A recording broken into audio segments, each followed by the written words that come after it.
Home Grown Filmmakers? Today we're talking about scripting.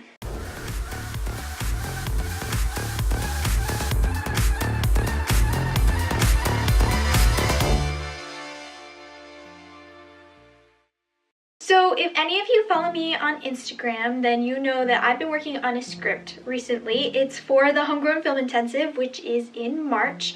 And I posted a video about that. If you want to know more about it, you can go check that out. Anyway, Lizzie and I recently finished the script for the film that we'll be shooting at the intensive. So screenwriting and the process of screenwriting has just kind of been on my mind. That's what I've been steeped in for a little while. So I thought I'd share some of what I've been learning with you. So here are the 7 steps to writing a script. Step 1, choose your idea. So obviously, you're gonna need an idea to base your script off of. Ideas can come from pretty much anywhere. It can be just a feeling or an image or a costume or a prop that you see or a location that you have. There's always plenty of ideas. The problem isn't usually where to find ideas, it's how to choose which idea you wanna work on. No worries, I've got you covered. As a young filmmaker with probably no budget, you need to think about this practically. What are cool locations that you know you can shoot? Who are the people you know who can act? What cool costumes could you get your hand on? We all want to make amazing films with jaw-dropping action and stunning imagery, but the truth is we just don't have the money or the skill to do that. Yet. As you're having ideas, ask yourself, is this something I could accomplish and be happy with the end result? If the answer is no, then your idea is garbage and you should throw it out. I'm kidding. Write it down in your ideas document and save it for later, for when you do have more money and more skill. So your first criteria for a good idea is that it's practical. The second criteria for a good idea is that it has imagery. Film is all about visuals. The more that you show with the camera and the less you say with the dialogue, the stronger your film is going to be. It'll help you a lot if you start from the beginning with an idea that is itself visual. Remember where ideas start. An image or a feeling or a character, a costume or a location. Some of those are visual, but some of them aren't. If you're starting with a feeling, then you need to find a visual that conveys the feeling that you want.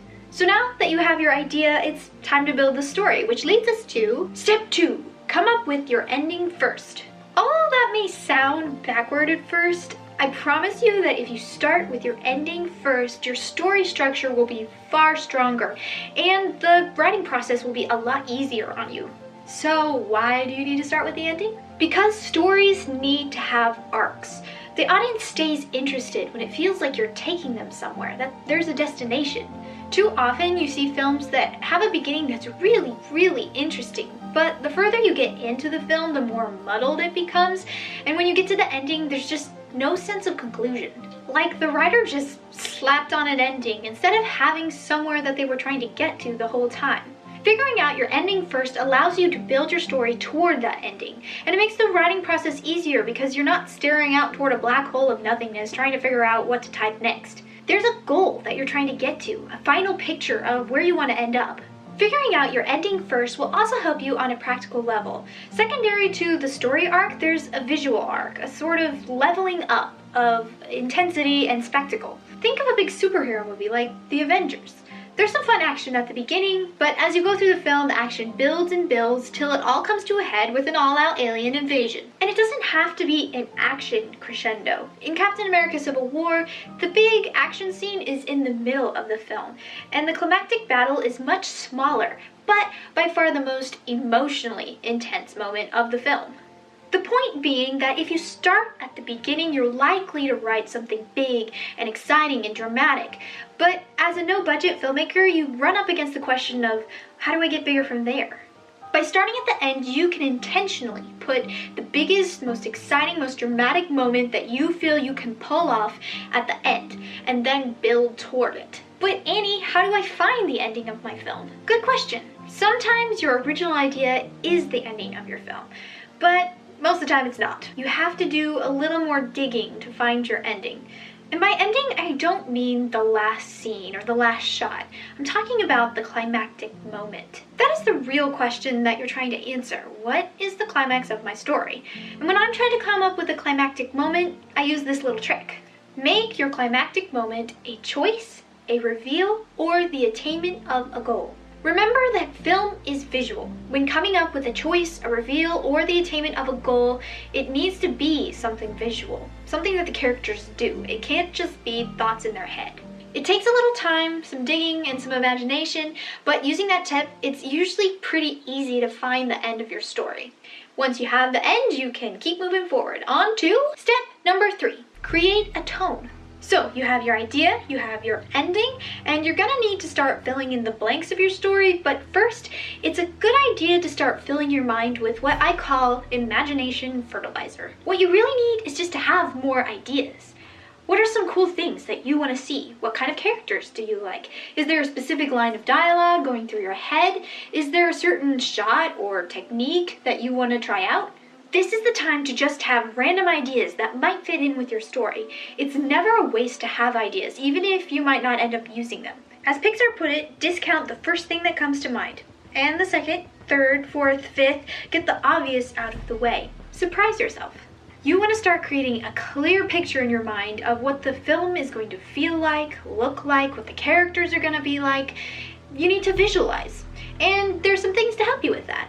Music is one of the most helpful visualization tools. Soundtracks from other movies, classical music, video game music, your own favorite artists. Pop some headphones in and let the images flow in your mind with the music. Start collecting the music that you feel fits the tone that you're looking for into a playlist. You can use this later when you're writing. Another tool is images. I find Pinterest very helpful when trying to visualize. I type in some keywords based on my idea and my ending and see what starts coming up. Looking at the work of other artists can spark ideas that I just can't have by myself.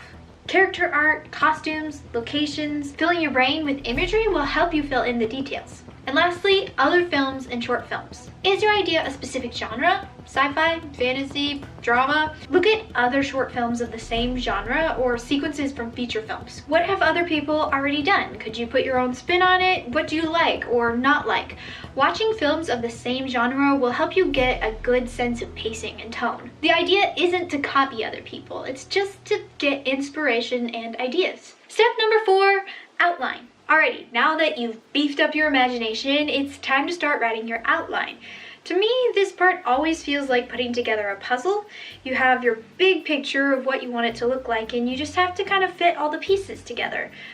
Only you can't see the edges of the pieces, and new ones keep appearing as you go.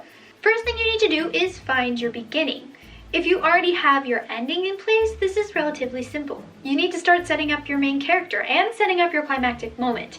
If your climactic moment is a choice, this means setting up both sides of the choice and why the character could choose either one. For instance, if the choice is about overcoming fear, you have to show us that the main character is a fearful person, but also that there's something that they want, something worth overcoming their fear for. Is there a bad guy? You need to introduce him too. After you got your beginning set, you gotta figure out your middle. Usually, this is the hardest part for me. You somehow have to get from the beginning to the end. And this is where that pool of ideas from earlier can come in handy. Depending on the length of your film, the middle could just be a series of events that lead from one to the next. But if you're doing a longer short film, it's good to have a distinct middle point. In a choice-based story, the middle point is usually when the main character is faced with the choice, but they find a way to get out of it. You bring the audience almost there and then take them away. In a reveal-based story, this is where you plant red herrings. The main character is certain that they've figured something out, that they know how events are going to unfold, but you, the writer, are still holding back that one last reveal. You're saving it for the end. A tip about outlining: your outline can be as detailed and specific as you would like. In general though, the longer your film is, the more detailed your outline should be, so you don't forget any of your ideas. While outlining, you'll be creating more elements, more characters, more locations and props. Keep in mind that in a short film, everything needs to be compact and connected. Avoid adding characters, locations, or props that don't actually move your character toward their climactic moment. This will help you be succinct in your storytelling. Once you've finished your outline, it's time to step number 5, write. For some people, the act of writing is easy. They just sit down and the words start flowing out of them in a flood. For other people, Writing doesn't come out in a flow, more like one agonizing sentence at a time dragged out by my unwilling fingers. If you're like me and the idea of writing a 5 to 10 page script sounds somewhat daunting, here's a few tricks I keep in my back pocket to help. Take manageable chunks. If it's the length that daunts you, then set some smaller goals. You don't have to write the whole thing in a day. 1 page per day is a very manageable goal, and if you're writing a 7-page script, you'll be done at the end of a week. Don't worry about getting it perfect. The idea is to get your whole story out on paper so that you can visualize it and get a sense of pacing. You don't have to worry about every little word. If you feel stuck on a scene, just skip that scene and come back to it later. That's the beauty of having an outline. Chances are, once you've written what comes after that scene, you'll be able to see what you need to do to fill in that hole. Stick to your outline. It's a short film, so every little change that you make adds proportionately a lot of time. If you're wanting to change a lot as you're writing, that's a sign that you need to go back to outlining and figure out where all these ideas are headed. For those of us who do find writing an intimidating endeavor, it makes it so much more satisfying when we get to type the words "the end." We've pushed past the challenges and problems that arose, and it's ever so satisfying. And with that, you're done. You're ready to go make your movie. Ha, gotcha again. There is still 2 more steps. Step number 6, review and rewrite. First, there is the self-review. Read all the way through the script a couple times without stopping and consider pacing. Are there moments that feel too slow or too fast? Are there places where you could clarify or simplify your writing? Read your dialogue out loud. Are there any areas where the dialogue is clumsy or where you repeat the same word too much? After you fix those things, it's time for a friends and family review. Read your script to your friends or your family and hear what they have to say. Was there anything they were confused about? Did they like the ending? Did they think it was good? Be open to hearing everyone's opinion. If more than one person tells you the same thing, that means you should consider it more strongly. Make a list of the issues that people have. Come up with solutions. Sit down with your script and your list and start brainstorming. Sometimes it's little things that need fixing, and they can be pretty easy. Sometimes the feedback that you got was really vague, like your bad guy needs to be cooler, and you have to figure out exactly what needs to change. Feed your brains more music and images so that you can remain true to the tone that you wanted. Rewriting. There's a difference between editing and rewriting. Editing is changing things here and there on the same document, maybe rewriting a scene or two. A rewrite is where you make a new document and you start at the beginning again, writing all new words. It's up to you to figure out which one of those needs to happen, and it depends on how much you think needs fixing. If it's just a few things here and there, then you can edit. But if you had to go back and redo your outline, then you should be doing a rewrite. But do what makes sense to you. Once you're finished with the new version, repeat the review process until you're happy with the feedback that you're getting. After that, there's one last step. Step 7, cleanup. Things can get a little messy during rewriting. When you're copying and pasting whole paragraphs and scenes, there's a lot of little things that won't flow together. You need to read through your script several different times and check for inconsistencies, props that disappear from scenes, character pronouns, and proper formatting. Slugs and parentheticals especially can get really messed up sometimes. Grammar problems, sentences that don't make sense, commas that are missing or out of place. Simplify complicated sentences and clarify anything that's vague. Scene transitions.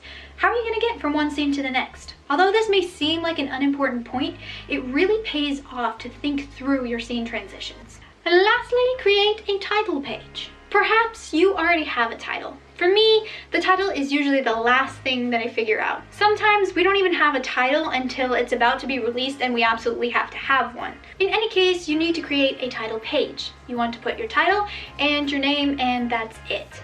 If you were going to be sending your script out to anyone that you don't know, you would want to put some contact information in the corner, but that would be the only reason. And now, finally, you're done. Pat yourself on the back because that is not an easy process. But hopefully at the end of it, you'll have something you're excited to make and a quality script. The next one will be easier. That was it for this week. Thank you so much for watching. As always, if you have any questions or comments, you can leave those below. If you would like to know any more specifics about anything that I just touched on in this video, please leave that in a comment below as well. I'm always looking for new video ideas. I'm Annie Pulling Sweat, and I'm a homegrown filmmaker. Thank you so much for watching, and I'll see you next time.